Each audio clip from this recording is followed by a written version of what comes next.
सभी बीएलई भाइयों को मेरा नमस्कार।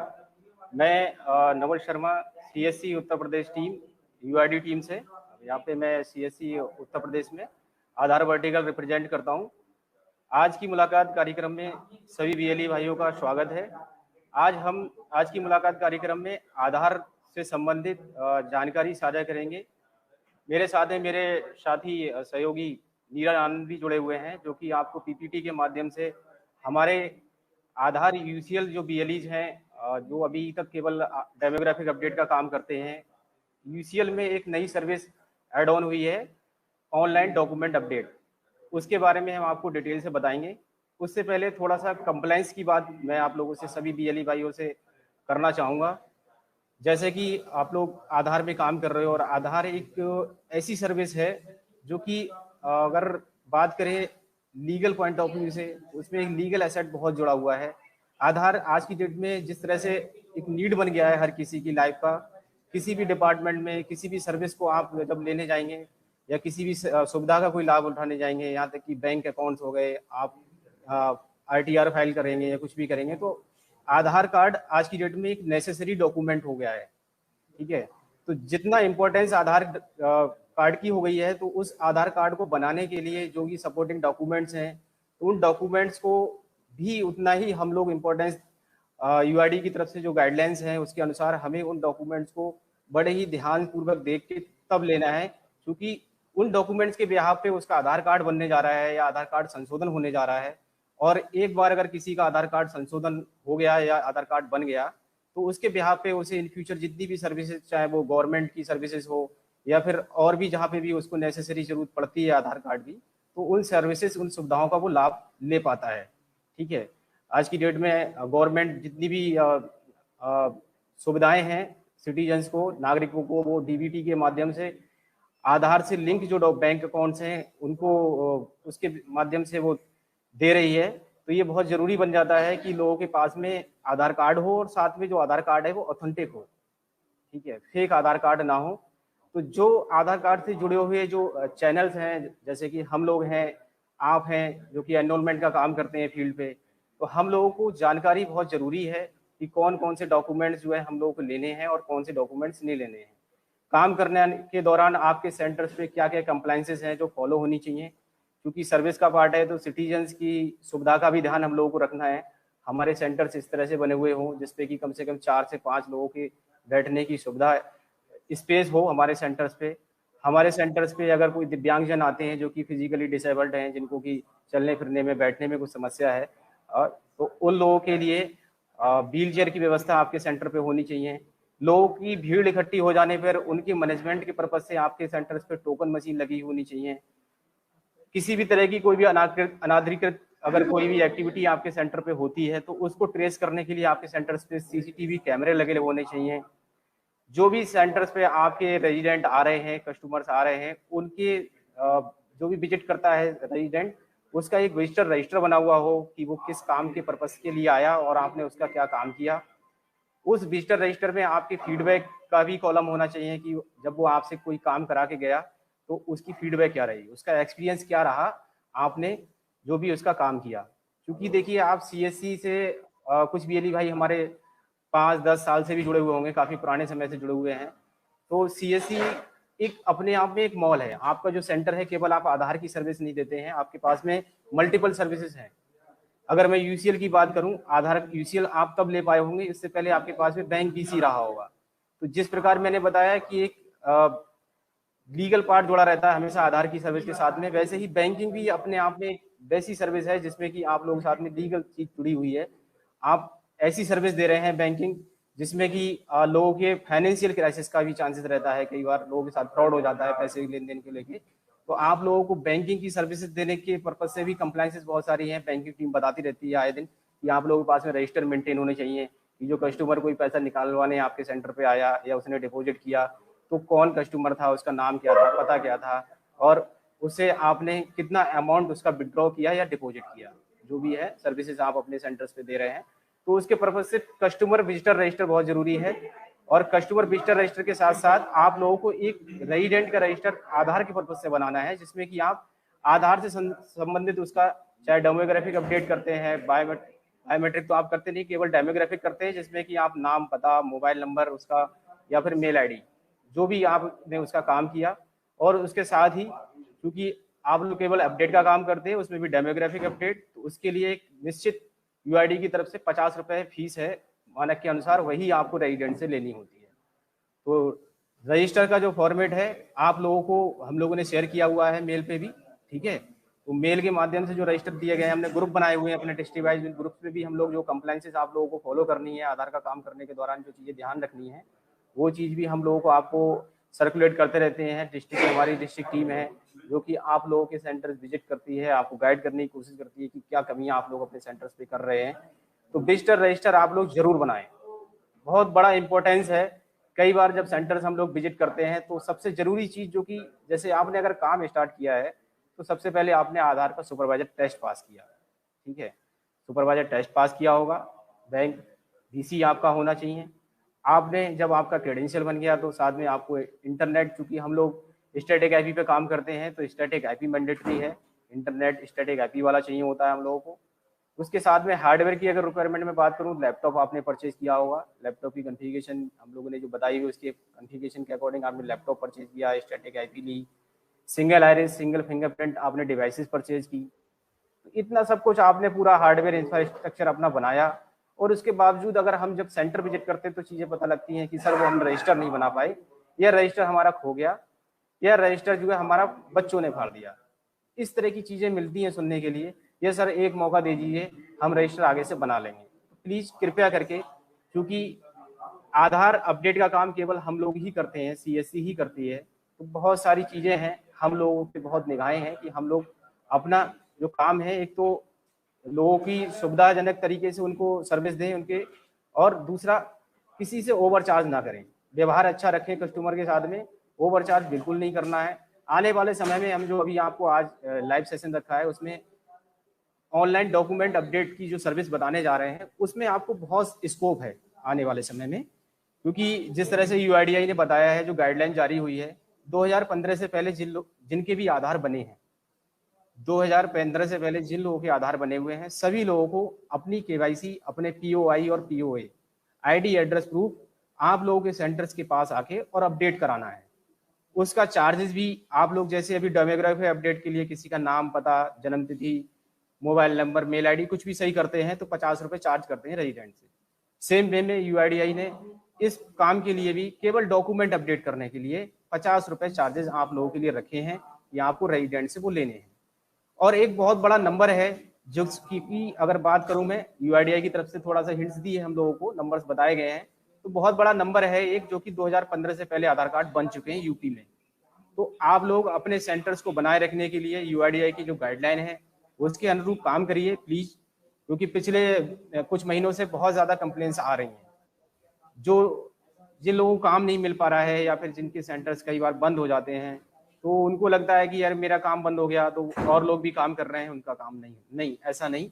आप लोगों को आज की डेट में जो भी हमारे सेंटर्स लाइव हैं, जो यूजर की सर्विसेज दे रहे हैं, बहुत ज्यादा सावधानी से काम करने की जरूरत है। केवल 50 रुपए रेजिडेंट से चार्ज करिए, चीजों को मैनिपुलेट हमें नहीं करना है। जब चीजें पकड़ में आती हैं, बात करते हैं कि 60 रुपए, 70 रुपए, 80 रुपए, 100 रुपए क्यों चार्ज किया, तो हम लोग ये सफाई देते हैं कि हमने प्रिंट का चार्ज ले लिया उससे।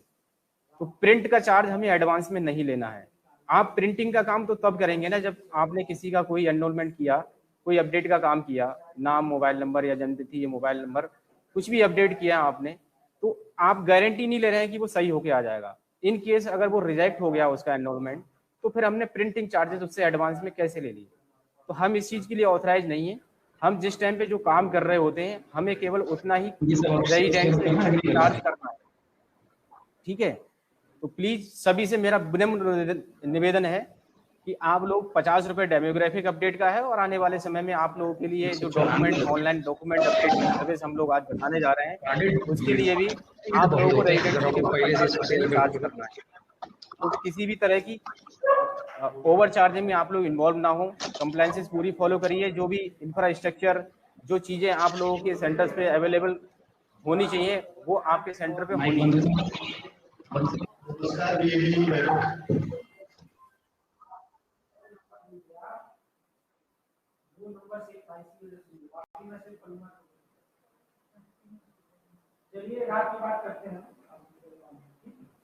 अभी पिछले कुछ समय से जब से वर्जन अपडेट हुआ है 162 से ही कुछ चेंजेस और भी हुए हैं डॉक्यूमेंट्स को लेके। आप लोगों के जो भी सॉफ्टवेयर आप लोग यूज कर रहे हो उसमें आप लोग देख पा रहे होंगे कि 2-3 चीजें हैं। अगर मैं आपको मोटा मोटा बताना चाहूँ तो सबसे पहले एक चेंज ये हुआ कि आप लोग जो पहले मार्कशीट लेते थे, कोई भी मतलब रेजिडेंट है जिसको कि अपने नाम में कोई करेक्शन कराना है तो मार्कशीट लेते थे आप लोग, या फिर डेट ऑफ बर्थ में कुछ करेक्शन कराना है तो मार्कशीट वाला ऑप्शन आप लोग नाम संशोधन के लिए यूज करते थे, जो कि आज की डेट में सर्टिफिकेट के रूप में आती है जिसमें फोटो आईडी लगा रहता है, फोटो है। तो फोटो के साथ में अगर कोई मार्कशीट या फिर सर्टिफिकेट उसका 10th का रहता था तो उसको आप लोग पीओआई में यूज करते थे। तो वहां पे एसएचजी करके एक ऑप्शन आता था, तो वो ऑप्शन ना दे करके अभी आप लोगों को ईसीएमपी क्लाइंट में जो यूसीएल वर्जन आप लोग यूज कर रहे हैं वहां पे SLC/एस्टेट स्कूल रिकॉर्ड करके जो ऑप्शन आ रहा है आपको मार्कशीट की जगह वो सेलेक्ट करना है। दूसरी चीज डोमिसाइल जो हमारा की मूल निवास सामान्य निवास बोलते हैं जिसको की, तो सामान्य निवास आप लोग पहले एड्रेस प्रूफ के लिए ही लेते थे। अभी आप लोगों को जो नई पीओए की लिस्ट हम लोगों ने जारी की थी, हम लोगों को शेयर की थी आप लोगों को यूआईडीआई से जो जारी हुई है और हम लोगों ने आप लोगों को सर्कुलेट की है, तो उसमें आप लोगों ने देखा हो कि आईडी प्रूफ में भी वहां पे डोमिसाइल आ रहा है। अब आईडी प्रूफ में डोमिसाइल डॉक्यूमेंट्स की लिस्ट में आ रहा है, लेकिन आपको सॉफ्टवेयर में क्या ऑप्शन चूज करना है, तो उसके लिए आप लोगों को एक ऑप्शन आ रहा है, चाहे वो आईडी प्रूफ के लिए आ रहा हो या एड्रेस प्रूफ के लिए, वहां पे स्टेट/सेंट्रल आईडी सर्टिफिकेट करके जो ऑप्शन आ रहा है आपको उसमें वो सिलेक्ट करना है डोमिसाइल वाले केस में। अब तीसरी लास्ट बात मैं आप लोगों को अपडेट देना चाह रहा हूँ, इसमें जो चेंजेस हुए जो कि डॉक्यूमेंट्स को लेके काफी कंफ्यूजन हैं, तो उसमें एक चेंजेस हुआ है डीओबी को लेके। डेट ऑफ बर्थ के लिए जैसे कि यूआईडीआई ने जो स्टैंडर्ड फॉर्मेट आप लोगों को सर्कुलेट हम लोगों को दिया है, तो स्टैंडर्ड फॉर्मेट अगर कोई भी गजिटेड ऑफिसर से करा के लाएगा, सत्यापित करा के लाएगा गजिटेड ऑफिसर से डीओबी वाले केस में, तो डीओबी वाले केस में केवल गजिटेड ऑफिसर का मान्य होगा, उसमें ग्राम प्रधान का हमको नहीं लेना है। और गजिटेड ऑफिसर का जो डीओबी के लिए वो लेके आएगा सत्यापित करा के, तो उसमें आपको ईपीएफओ वाला जो ऑप्शन आ रहा है वो सेलेक्ट करना है उसकी डीओबी चेंज करने के लिए। ठीक है, तो 3 मैंने आप लोगों को थोड़ा सा इसमें ब्रीफ किया, जो भी सॉफ्टवेयर अभी अपडेट हुआ 162 से। तो पिछले कुछ समय से काफी कंफ्यूजन है कि किस पे क्या लगाएं, कौन से ऑप्शन को चूज करें अगर ये डॉक्यूमेंट ले रहे हैं। तो हम लोगों ने मैंने आपको बताया कि हम लोगों को 3 जो चेंजेस हुए हैं मेजर, वो मैंने आपको ब्रीफ कर दिए। आपको डोमिसाइल पीओआई में भी ले सकते हैं, आप किसी का नाम करेक्शन करना है तो आप डोमिसाइल लगा सकते हैं। ठीक है, ऑप्शन हमें सेलेक्ट करना है स्टेट/सेंट्रल आईडी आइडेंटिटी/सर्टिफिकेट वाला जो ऑप्शन आ रहा है। डीओबी अगर किसी को कराना है और स्टैंडर्ड फॉर्मेट यूज कर रहा है तो स्टैंडर्ड फॉर्मेट पहली चीज तो केवल गजिटेड ऑफिसर से करा के लाएगा और ऑप्शन ईपीएफओ वाला सेलेक्ट करेंगे। ठीक है, तो इस तरह से हम लोगों को जो डॉक्यूमेंट्स की अगर कोई भी कंफ्यूजन है, मार्कशीट के लिए मैंने आपको बताया कि मार्कशीट जो भी 10th का सर्टिफिकेट होता था पहले एसएसजी करके स्पष्ट लिख के आता था, उसकी जगह पे अब जो हमारा सॉफ्टवेयर है उसमें SLC/एस्टेट स्कूल रिकॉर्ड्स आ रहा है, तो उसको हम सेलेक्ट करेंगे। नमस्कार, मेरा नाम नीरज कुमार आनंद है, मैं CSE वाईडी टीम यूपी से हूँ। और अभी हम लोग एक नए फीचर्स के बारे में देख रहे हैं, ऑनलाइन डॉक्यूमेंट अपडेट, जो हमारे यूसीएल में भी है और एएसके में भी है। तो हम यूसीएल के बारे में भी डिस्कस करेंगे। इसमें ऑनलाइन डॉक्यूमेंट अपडेट आपका लाइफ साइकिल चेंजेस में जाएंगे, वहाँ पे ऑनलाइन डॉक्यूमेंट अपडेट का ऑप्शन है। उस ऑनलाइन डॉक्यूमेंट अपडेट पे आपको क्लिक करना है। क्लिक करने के बाद ये आपका यहाँ पे आधार नंबर रेजिडेंट का मांगेगा और इसके बाद आधार नंबर डाल के अपना फिंगर और रेजिडेंट का फिंगर दोनों लोग अपना फिंगर लगाएंगे। देन उसका डिटेल ओपन होगा। डिटेल ओपन होने के बाद हम उसके रेजिडेंट का इसमें कोई भी पीओआई और पीओए का डॉक्यूमेंट अपलोड कर देंगे। ये प्रोसेस हम लोग क्यों कर रहे हैं, क्योंकि अभी हम लोग का जो आधार कार्ड अभी 2015 से पहले जितने बने हुए हैं, जो डॉक्यूमेंट कुछ लोग अपलोड नहीं कर पाए हैं या किसी वजह से डॉक्यूमेंट उनका नहीं लगा और आधार कार्ड जनरेट हो गया है, उस केसेस में हमको क्या करना है कि हम उनका डॉक्यूमेंट अपलोड करना है, कोई भी पीओआई और पीओए का। ठीक है ना, ये ऑनलाइन डॉक्यूमेंट अपडेट में किसी भी रेजिडेंट का हम लोग कोई भी पीओआई और पीओए का डॉक्यूमेंट अपलोड कर सकते हैं और इसका 50 रुपीज चार्ज कटेगा। नवल सर। क्षमा चाहेंगे, थोड़ा सा अभी कुछ इश्यूज के कारण आप लोगों को पीपीटी शेयर नहीं कर पा रहे थे। जैसा कि मेरे साथी नीरा आनंद ने बताया आप लोगों को, लाइव स्क्रीन के माध्यम से उन्होंने डेमो दिखाया सॉफ्टवेयर पे कि किस तरह से हम लोगों को ऑनलाइन डॉक्यूमेंट अपडेट के लिए प्रोसेस फॉलो करना है और कहाँ पे जाके करना है। मैं पीपीटी के माध्यम से पूरा एक एनरोलमेंट आप लोगों को बताना चाहूंगा। सबसे पहले ये आप लोगों को ऑनलाइन डॉक्यूमेंट अपडेट पे क्लिक करना है। इस पे क्लिक करने के बाद में सिंपल आप लोगों को जो भी उसके पीओआई या फिर पीओ ये है आईडी एड्रेस प्रूफ, जैसे हम लोग कोई भी नया अपडेट करते हैं, किसी का भी अपडेट करते हैं तो उसका आधार नंबर डालते हैं। आधार नंबर डालने के बाद में डेटा फैच होता है, ठीक है। सेम वे में वही चीज होनी है, केवल जो लास्ट वाला प्रोसेस है जहाँ पे कि हम डेमोग्राफिक अपडेट के लिए उसकी एंट्री, उसका नाम, पता, मोबाइल नंबर, मेल आईडी, कुछ भी करेक्शन जो करना होता है उस एंट्री को हम लोग करेक्शन करते हैं। लेकिन इस वाले पेज पे आकर आपको कोई भी करेक्शन नहीं करना है। अगर इसमें कुछ चेंजेस कराना चाह रहा है, वो कोई भी अपना नाम, मोबाइल नंबर, मेल आईडी कुछ अपडेट कराना चाह रहा है, तो आप लोगों को उसको जो दूसरा हमारा प्रोसेस है जिसमें कि हम डेमोग्राफिक अपडेट के लिए फॉलो करते हैं, ठीक है, तो उस पर करना पड़ेगा। यहाँ पे दो काम एक साथ नहीं हो पाएंगे कि किसी को अपना मोबाइल नंबर भी अपडेट कराना है और वो बोले कि मेरे डॉक्यूमेंट भी अपडेट कर दीजिए। नहीं, अगर केवल डॉक्यूमेंट अपडेट करने की बात है तो आपको डॉक्यूमेंट अपडेट करने हैं। अगर वो बोलता है मुझे मोबाइल नंबर अपडेट कराना है तो पहले हमें रेजिडेंट का डेमोग्राफिक अपडेट करना पड़ेगा। डेमोग्राफिक अपडेट के लिए जो आज तक आप लोग प्रक्रिया, जो प्रोसेस था जिसको फॉलो करते आ रहे थे आप, उसको फॉलो करेंगे आप, ठीक है। तो कंफ्यूजन नहीं रखना है बिल्कुल भी। ये किसी का, हमने जो चीज बताई कि आप 2015 से पहले जो भी आधार बने हैं सभी के आईडी एड्रेस प्रूफ अपडेट होने हैं। तो अब कोई रेजिडेंट चाहे कि मुझे मोबाइल नंबर भी लगवाना है साथ में, जैसे अभी क्या होता है आप लोग डेमोग्राफिक अपडेट करते समय चाहे वो नाम सही कराए, मोबाइल नंबर अपडेट कराए, डीओबी कराए, कोई भी काम कराता है अगर डेमोग्राफिक अपडेट से संबंधित तो सारा आप एक साथ कर देते हो। लेकिन चूंकि ये सर्विस बिल्कुल अलग है, ये आपको जो आपका यूजुअल सॉफ्टवेयर है उस पर लिंक भी अलग तरीके से आ रहा है, एक अलग लिंक दिया गया है। तो आपको जो लिंक सेलेक्ट करेंगे उस लिंक से संबंधित जो सर्विस है वही सर्विस दे पाएंगे। तो सिंपल सी चीज है, ज्यादा कंफ्यूजन में बिल्कुल नहीं रहना है।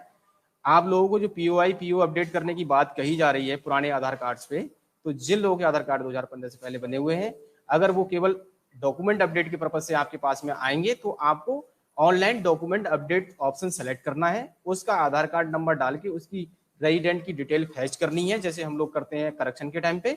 और रेजिडेंट की डिटेल इस तरह से पूरा स्क्रीन पे जब खुल जाएगी तो आप लोगों को इस वाली स्क्रीन को स्किप कर देना है, नेक्स्ट करके नेक्स्ट पेज पे पहुंचना है, जहां पे आप लोग कोई भी करेक्शन करते थे तो आईडी एड्रेस प्रूफ उसका सेलेक्ट करके और स्कैन करते थे डॉक्यूमेंट, जो भी रिलेवेंट डॉक्यूमेंट होता था उसका आईडी प्रूफ या फिर एड्रेस प्रूफ वो सेलेक्ट करते थे हम लोग और स्कैन करते थे।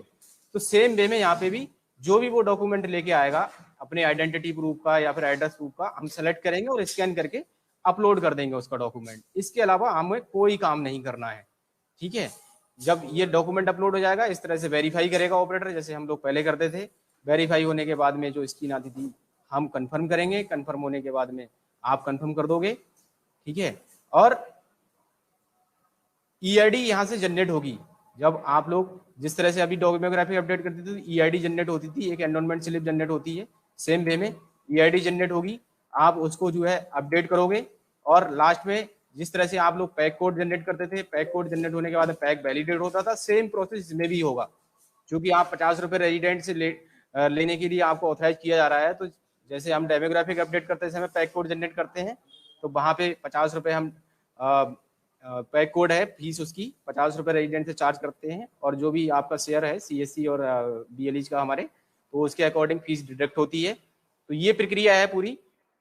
इसमें एक चीज विशेषता ध्यान रखनी है आप लोगों को डॉक्यूमेंट अपडेट करते समय कि जो भी रेजिडेंट अपने आईडी एड्रेस प्रूफ लेके आ रहा है उसको, जो उसका आधार कार्ड बना हुआ है पहले से, उसके पास में जो आधार कार्ड है उस आधार कार्ड में जो एड्रेस है, जो एड्रेस प्रूफ लेके आया होगा उसमें जो एड्रेस मेंशन है, उसकी जो डॉक्यूमेंट जो अपडेट कराने जा रहा है उसमें एड्रेस है बिल्कुल सेम होना चाहिए। नाम है तो नाम भी बिल्कुल सेम होना चाहिए, उसकी डीओबी है तो डीओबी भी सेम होनी चाहिए। ऐसा नहीं होना चाहिए कि किसी का नाम है मनोज कुमार और वो जो डॉक्यूमेंट अब आईडी प्रूफ अपडेट कराने आया बोला कि मेरा अपना मुझे आईडी प्रूफ और मेरे एड्रेस प्रूफ अपडेट कर दो, ठीक है। तो उसमें जब आधार कार्ड बना हुआ था तो उसका मनोज कुमार था, लेकिन उसका जो आईडी प्रूफ है वोटर आईडी मान लीजिए फॉर एग्जांपल, तो वोटर आईडी मनोज कुमार शर्मा लिखा हुआ है, तो इस केस में हम उसका डॉक्यूमेंट अपडेट नहीं करेंगे। उसके लिए पहले क्या करना होगा, उसका आधार कार्ड करेक्ट करना होगा, हमें उसका डेमोग्राफिक अपडेट करेंगे। जब उसकी डेमोग्राफिक डिटेल सही हो जाएगी तब हम उसकी पीओआई अपडेट करेंगे, ठीक है ना। तो जो भी आप लोग डॉक्यूमेंट अपडेट करेंगे ये चीज हम लोग मैच करेंगे बिल्कुल, कि जो डॉक्यूमेंट वो लेके आया है प्रेजेंट में जो आधार कार्ड उसके पास में है उसकी वो डेमोग्राफिक डिटेल उसके हाथ में जो डॉक्यूमेंट्स हैं उससे बिल्कुल मैच होनी चाहिए। अगर कहीं पे भी मिसमैच होगा तो जिस तरह से अभी डॉक्यूमेंट रिजेक्शन में हमारे पैकेट रिजेक्ट होते हैं, सेम वे में ये जो डॉक्यूमेंट अपडेट वाली प्रोसेस है ये रिजेक्शन में चला जाएगा। और इसमें भी फिर जो पेनल्टी है डॉक्यूमेंट एरर के बिहाफ पे जो लगती है, डेमोग्राफिक एरर की जो पेनल्टी है वो पेनल्टी हम पे लगेंगी। तो हम लोगों को इस चीज का ध्यान देना है, बड़े ही ध्यान से हम लोगों को वो चीजें वेरीफाई कर लेनी है कि जो भी रेजिडेंट अपना आधार कार्ड में अपने डॉक्यूमेंट अपडेट कराने आ रहा है तो क्या उसके आधार कार्ड में जो चीजें लिखी हुई हैं, उसका नाम, पता, जन्म तिथि, सेम जो भी एड्रेस प्रूफ या आईडी प्रूफ लेके आया है उसमें भी वो चीजें बिल्कुल एज इट इज हूबहू वैसी ही मैच हो रही हैं। अगर मैच नहीं हो रही हैं तो पहले वो अपना डेमोग्राफिक अपडेट कराएगा, उसके बाद ही हम ये चीज कर सकते हैं, ठीक है। तो आप लोगों को जितना भी बीएलई भाई का हमारे 160 वर्जन अपडेट होता जा रहा है, आप लोग अपने घर परिवार से स्टार्ट कीजिए क्योंकि सभी लोगों के आधार कार्ड पुराने ही बने हुए होंगे, ठीक है। इसके लिए मैंडेटरी बोला गया था कि आरडी सर्विस के साथ में डिवाइस होनी चाहिए। तो हमारे जितने भी बीएलई भाई हैं जो कि यूसीएल पे काम करते हैं सभी के पास में आरडी सर्विस ऑलरेडी होती ही है, तो इसका कोई इशू है नहीं कि हम लोगों के पास में आरडी सर्विस है या नहीं है, ठीक है। तो सभी बीएलई भाइयों से अनुरोध है कि आप लोग जिनका भी 166 वर्जन अपडेट होता जा रहा है, आप लोग डॉक्यूमेंट ऑनलाइन अपडेट का जो नया ईसीएमपी आपकी यूसीएल सॉफ्टवेयर में ऑप्शन आया है उसको इस तरह से आपको यूज करना है और लोगों की मदद करनी है कि उनके डॉक्यूमेंट जो है अपडेट हो जाएं। क्योंकि जैसा कि मैंने स्टार्टिंग में बताया, आधार अपने आप में बहुत ही आज की डेट में सेंसिटिव डॉक्यूमेंट हो चुका है। इसकी यूसेज, इसकी इंपॉर्टेंस को देखते हुए सभी लोगों के पास में वैलिड ऑथेंटिक डॉक्यूमेंट से बना हुआ आधार कार्ड होना चाहिए, ठीक है। इसलिए ये प्रक्रिया को दोबारा कराया जा रहा है कि, और ये प्रक्रिया हो सकता है आने वाली इन फ्यूचर यूआईडीआई गाइडलाइन जारी करेगी कि ये समय समय पे अपडेट कराने होंगे हम लोगों को। तो प्लीज सभी लोग जो भी रेजिडेंट्स हैं अपने घर परिवार से स्टार्ट कीजिए, जिन लोगों के भी 166 वर्जन पे यूसीएल सॉफ्टवेयर अपडेट होते जा रहे हैं, और जिनके अपडेट नहीं हो रहे हैं, ऑटो अपडेट नहीं हुआ है, तो परेशान नहीं होना है। वो धीरे धीरे टैक्स सेंटर उस पर काम कर रहा है। जैसे ही आप लोग अपडेट होते जाएंगे आप इस सर्विस को कर पाएंगे और सभी के लिए सर्विस लाइव होगी। तो इसमें ये भी नहीं है कि कुछ एक बीएलईज को ही दी जा रही है, ये यूआईडीआई की गाइडलाइन है, यूआईडी का सॉफ्टवेयर है। तो इस पे जैसे जैसे वर्जन अपडेट होते जाएंगे आप लोग इस सर्विस को देने के लिए रेडी होते जाएंगे, ठीक है। कुछ लोगों के सॉफ्टवेयर ऑटो अपडेट नहीं होते हैं, कई बार कन्फ्यूजन आप लोग कॉल करते रहते हैं आए दिन। तो सर्विस में जाके आप ओटीए सर्विस को स्टार्ट करिए, स्टॉप करके स्टार्ट करके चेक करते रहिए, और आपके इंटरनेट की कनेक्टिविटी अच्छी होनी चाहिए। जिस टाइम पे आप लोग ये ओटीए सर्विस को स्टार्ट कर रहे हो तो उस टाइम पे आपकी इंटरनेट कनेक्टिविटी, इंटरनेट में आपका फ्लक्चुएशन नहीं होना चाहिए। इंटरनेट की कनेक्टिविटी प्रॉपर ना होने के कारण और ओटीए सर्विस सही से काम ना करने के कारण ही कई बार हमारा जो सॉफ्टवेयर है, आधार सॉफ्टवेयर यूसीएल वाला, वो अपडेट नहीं हो पाता है, ठीक है। तो आज की मुलाकात कार्यक्रम में आज हम लोगों ने आपको आधार यूसीएल के संबंध में एक नई सर्विस जो हमारे आधार संशोधन केंद्रों पे स्टार्ट हुई है, आधार ऑनलाइन डॉक्यूमेंट अपडेट, उसके बारे में बताया, जिसको कि आने वाले समय में बहुत बड़ा स्कोप है और हम लोगों को बढ़ चढ़ के इस पर करना है। लोगों को सहायता करनी है कि उनके डॉक्यूमेंट वैलिड डॉक्यूमेंट के साथ में जो भी आधार कार्ड है वो ऑथेंटिक हो सके। एक बड़ी ड्राइव के रूप में यूआईडीआई भी लेके चल रहा है, हम लोगों से लगातार संपर्क में हैं यूआईडीआरओ से कि डेली कितना क्या हो रहा है। तो जिन बीएलई भाई के ये अपडेट हो गए हैं वर्जन, उन सभी से मेरा अनुरोध है कि आप लोग ऑनलाइन डोमोग्राफिक अपडेट जिस प्रकार करते थे वैसे ही ऑनलाइन डॉक्यूमेंट अपडेट वाला जो ऑप्शन आपके यूसीएल क्लाइंट में आ रहा है, अभी 166 वर्जन पे है, जिसपे कि सक्सेसफुली ये टेस्टिंग होके कंप्लीट हो चुका है, स्टेबल वर्जन हो गया है। इससे अलावा जो भी 162 है, 164, 165 उन पे आपको प्रॉब्लम फेस करनी पड़ेगी, लेकिन 165 जिनके भी होते जा रहे हैं, आप लोग एनरोलमेंट डॉक्यूमेंट अपडेट वाला स्टार्ट करिए, अपने घर परिवार से स्टार्ट कीजिए, क्योंकि अभी लोगों तक इस चीज की जानकारी पहुंचने में समय लगेगा थोड़ा सा। जो भी अवेयरनेस का पार्ट है उसको किया जाएगा, लोगों को बताया जाएगा, जानकारी दी जाएगी। संडे से संडे तक काम करिए, सुबह 8 से 8 तक काम करिए, ओवर चार्ज बिल्कुल नहीं करना है। आपसे विनम्र निवेदन है और बार बार आप लोगों से ये गुजारिश है, किसी भी तरह की कंट्रोवर्सी में बिल्कुल नहीं पड़ना है कि मेरे साथ वाला क्या कर रहा है, कि दूसरे रजिस्ट्रार क्या कर रहे हैं, वहाँ पे ऐसे काम होता है, वहाँ पे गलत डॉक्यूमेंट ले लिए जाते हैं, वहाँ पे पैसे भी ज़्यादा लिए जाते हैं।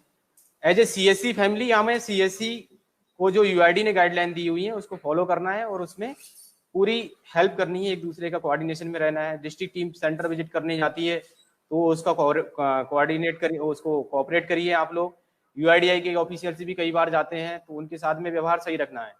अगर आपके साथ में कोई भी दिक्कत है, कोई भी सेंटर पे आपकी चीजें पूरी नहीं है तो पोलाइटली वे में आप लोग उनसे आग्रह कर सकते हैं, आप कंप्लीट करते हैं। मैं सभी BLE भाई जो कि इस लाइव सेशन को देख रहे थे, और चूंकि लाइव सेशन जो रहते हैं फेसबुक लाइव पे, वो बाद में भी आप लोग इसको प्ले कर सकते हैं।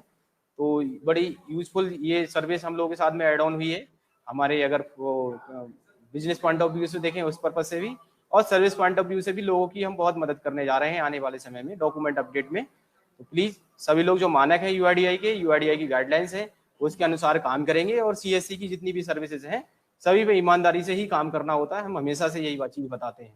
ठीक है, तो सभी BLE भाइयों का धन्यवाद जो कि इस लाइव सेशन को देख रहे थे, और सबका दिन शुभ हो। धन्यवाद।